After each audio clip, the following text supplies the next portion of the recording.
So let's get right to the chase and share why this is like an ultimate endgame build. You only even need to use 2 of our skills, 4 and 1 in combo, do infinite scaling damage. Look, everything be dead. Usually you have to invest tons of forma to do that kind of damage, but Garuda does proportional health scaling / damage, which earns her the title of Queen of Blood. Yes, we did.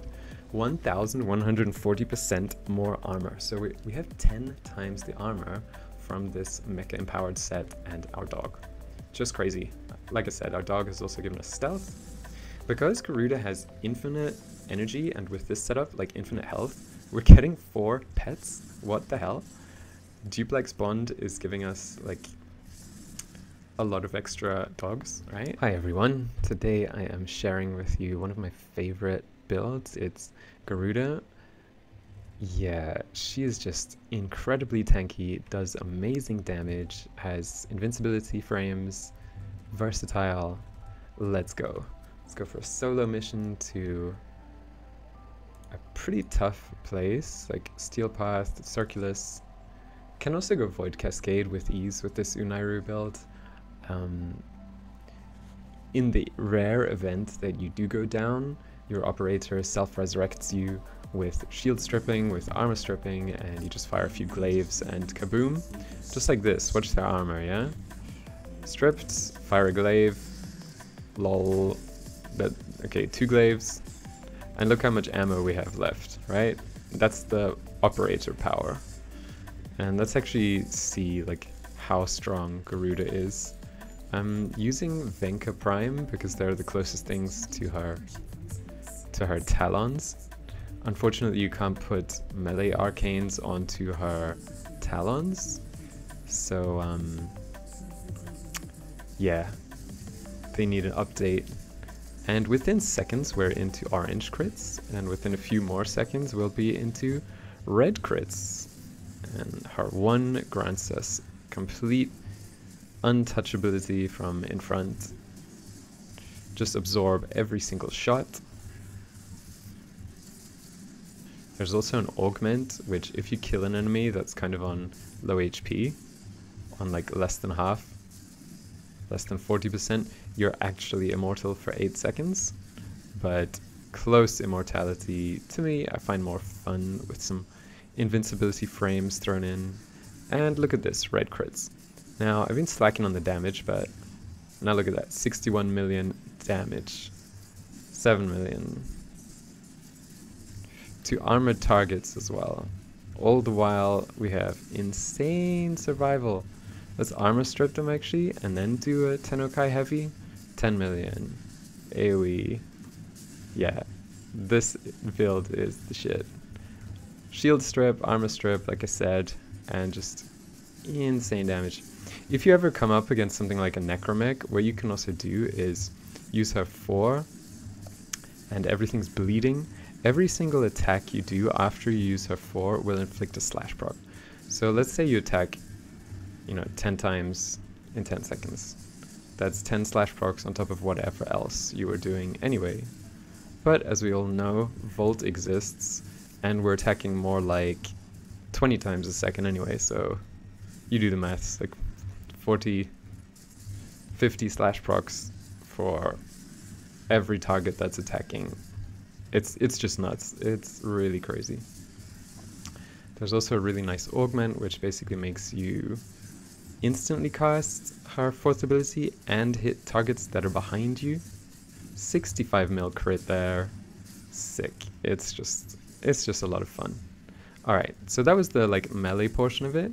We're using the Atomos for the primer, for like corrosive, in case we actually want to be a bit lazy and like prime without swapping into operator all the time.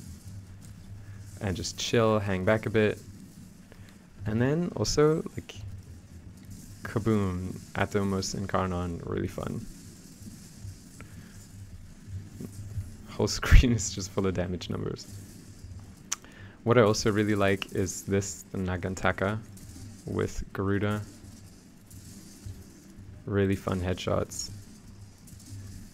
Because we're subsuming gloom over her too, because it's just better. Oh, hi guys. Join the party, eh? Our combo fell off very briefly there, but it's fine. We'll get it back in a few seconds. I think I was saying something, right? Yeah, we're subsuming gloom over her second ability because it's just so much better. It moves with you. Sevagoth is kind of easy to get. Just do a bit of railjack and go get him, feed him to your helmets. Then you can put his skill onto any frame as many times as you want. Yeah, and look at this. All the way up until like level 1000, level 2000, level 3000, nothing will actually really one-shot us because we're using adaptation, which gives us like 90% damage reduction on everything, and we have frontal cone like immunity, right? So as long as we're facing the enemies, nothing's touching us anyway. It's one of my favorite builds. It's low effort. The other ones I've showcased, funnily enough, have been like brief respite builds, apart from Wukong and Excalibur. And brief respite is a lot of effort. You have to spam skills. With this Garuda, you can really just take your time, activate one once in a while for the shield, and just chill, aim for some headshots. You know, good times. Oh, watch this, watch this. Can't wait for him to spawn. Okay, where are you? Alright, instant shield strip, and one shot, 146 mil crit. Bye, Acolyte. Okay, I just did want to share this really quickly, so... And here are the ghosts. Also still working on an endgame Protea build to go to like level 9k and above, using her signature weapons. But yeah, I did just want to share this with all of you, because it's like one of my favorite frames, and just started playing her again. Super powerful and very relaxed, like nothing can really touch you. Despite it looking a bit hyperactive, I'm just holding my finger down on E for melee, activating an ability like once every 10 seconds, and yeah, everything just melts. Let me show you one last thing before we jump out of here, right? So we just activated her 4. Now I'm holding my finger down on her 1. Look, it's charged to 10 million. You can charge for as long as you want, but yeah, we just blew that group up. Did 109 million, I don't know if you saw that, but we did 109 million when we released the energy bomb. And look, we'll charge it up again, 100k. Yeah, everything dies to that. So even if you have crap weapons, you can actually play really skillfully with this build, and just throw energy bombs which scale with enemy HP and keep you shielded. And if you have slash procs on them, even if they don't die on the initial hit, they're gonna die on the one after that. So anyway, I hope you really enjoyed watching this. It's super fun to play. Garuda is, in my opinion, one of the strongest frames in the game, and I'll show you why in the upcoming like build review. And like I was kind of, I wouldn't say boasting, but I just wanted to demonstrate at the beginning. Let's actually let Garuda go down. Okay, it's going to take a while because we're auto blocking, because when you have melee out, you auto block from the front. And we have adaptation. Like I said, super tanky, but there goes the survival like timer. Okay. Right, so you just activate Last Gasp with 5, strip their armor, fire a glaive, you're up instantly. How sick is that? So in case you had any doubts about how extremely tanky this build is, and how it can just solo for days, because you want to get like some decent arcanes on your operator, and then you can solo very high level enemies as well. Yeah, super, super fun. Hope you enjoyed watching. Let's make our way to the exit. Zoom. Zoom, zoom. Love this TennoGen as well. This is the first TennoGen I've bought in years, but I just thought like it perfects her look. Garuda, Queen of Blood. Just an epic frame.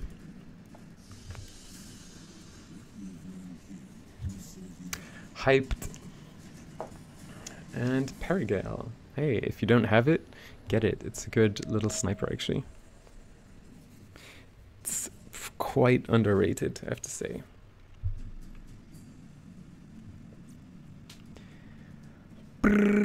And loading out.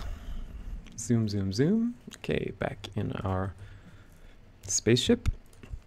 Let's review the build. Okay, so we have, like I said, Gloom subsumed over her second ability. This grants you permanent 8% lifesteal with Umber mods. You have like close to 180% strength. We're not using any Archon shards yet, even as you saw, and we're getting crits for like 200 million. Nuts. It slows the enemies, so in my opinion, it really is one of the best subsumes for her. If you don't subsume anything over her too, she's still good. It's still doable, it just makes you much more stationary, because this thing spawns like a pillar of blood that has decent range, heals you a lot per second, and it synergizes with her third ability, Bloodletting. You sacrifice like half your HP bar, gain 40% energy. The combo of these two grants you infinite energy, infinite health. The thing about Gloom is that any damage that you do, even including this fourth skill, will then like be absorbed by Gloom to give you health. So it's just nuts. It's so crazy. So yeah, like I was talking about, first skill grants your shield like Volt has, but it always moves with you and you can throw it as a grenade. Fucking crazy, excuse my language. When you put Seeking Talons on any target that's hit by the grenade, AoE, the initial hit will do like up to millions. You saw I charged it up to do 10 million damage and it hit for 109.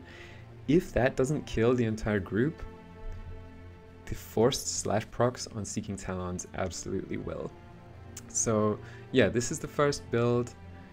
You could drop Primed Continuity for even more strength, even more slow, but I think they're slowed enough. And this just makes it like lower cost. Not that you have to have lower cost. Probably some optimization can be done. This augment makes it so 4 is pretty much instant cast, and it casts in a 360-degree circle around you. If you don't have access to melee arcanes yet, you can actually use her talons and they will build combo count twice as fast.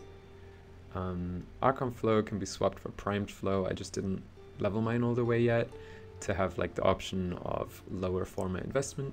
Yeah, this particular build is a 5 forma build. If you put in like Primed Flow, you can make it a 4 forma build, but it's nice to have that energy cap. Arcane Strike, Arcane Fury, also giving you crazy melee damage together. If you have it, you could swap in Arcane Avenger, that would be even better. And one Umbra Forma here, in my opinion, is really, really worth it. And let me just share these other builds with you. Screenshot, I'm not going to explain them, but yeah, this is the Brief Respite build that makes you immortal if you can pull it off. And this is the like quote-unquote melee influence build where I put Wrathful Advance on over her too and Molt Reconstruct. This heals you and your entire squad to full every time you use her fourth ability, because you're healing like 600. I mean, Inaros won't be healed to full, but you can. This is pretty much spammable with the combo of this and that, right? Also a really nifty way to spawn your duplex bond pets. And let's go over the Venka Prime really quick. Melee exposure and viral radiation slash. I didn't actually put Weeping Wounds in. That definitely would be higher damage per second if anything lived for more than a few seconds. I opted for Primed Reach. Amalgam Organ Shatter would be even more damage because it would increase, it would like double the damage again, give you another 200%. But yeah, with Primed Reach this is very comfy because you're doing 5 meter AoE with your melee. TennoCreate makes a night and day difference for all melee, as do melee arcanes. And yeah, again, 4-former build. You can use like an under-leveled Vicious Frost, for instance, to make it a 3-former build.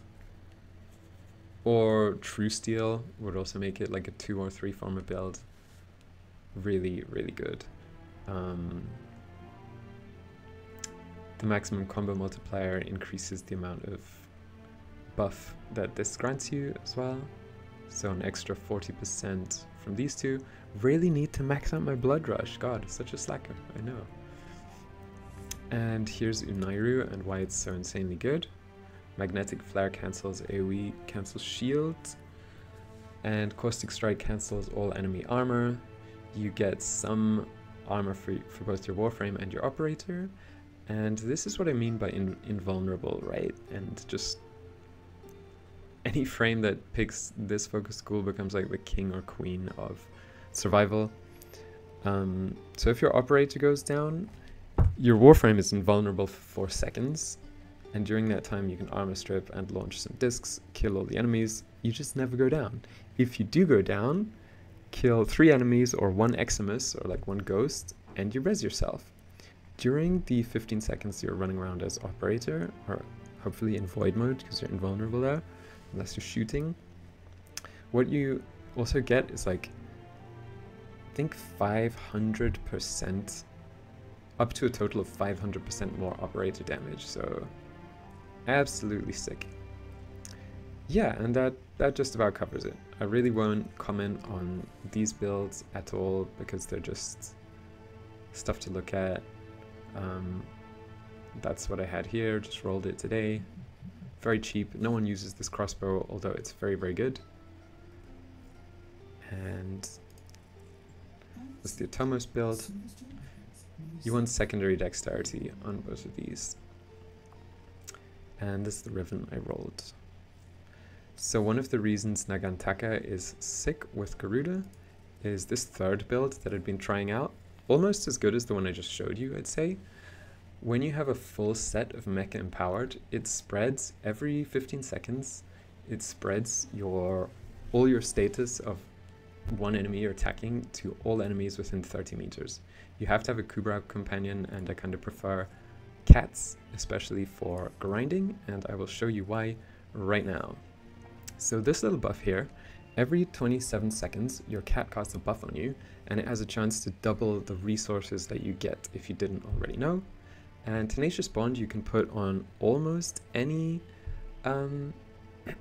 companion, except once you use the Varglass Sentinel weapon on, because that's never going to get 50% crit rate. But yeah, with Bite you get 50% crit very easily, and then you get plus 120% damage through that. One of the other reasons that Garuda is so sick is that her passive gives you plus 100% damage, right? Just kill a few enemies and her passive keeps you there, like plus 100% damage, just flat double damage. Sick. So, like I said, if you can't get melee arcanes yet, I personally would say invest in them, but this is the build that's almost identical to my build for the Venka Prime. Really, really good as well. You're just missing 240% damage through the melee exposure and corrosive, so it's like eek, 500% damage maybe, all in all, because you're shredding the armor super fast. But yeah, it's playable with the talons as well, and you do stack up the combo faster, so whatever. My recommended ones are these though, also with the Deimos claws from Nidus. They just look absolutely sick. Really kind of proud of the fashion frame here. Yeah, I'm just gonna end it on this.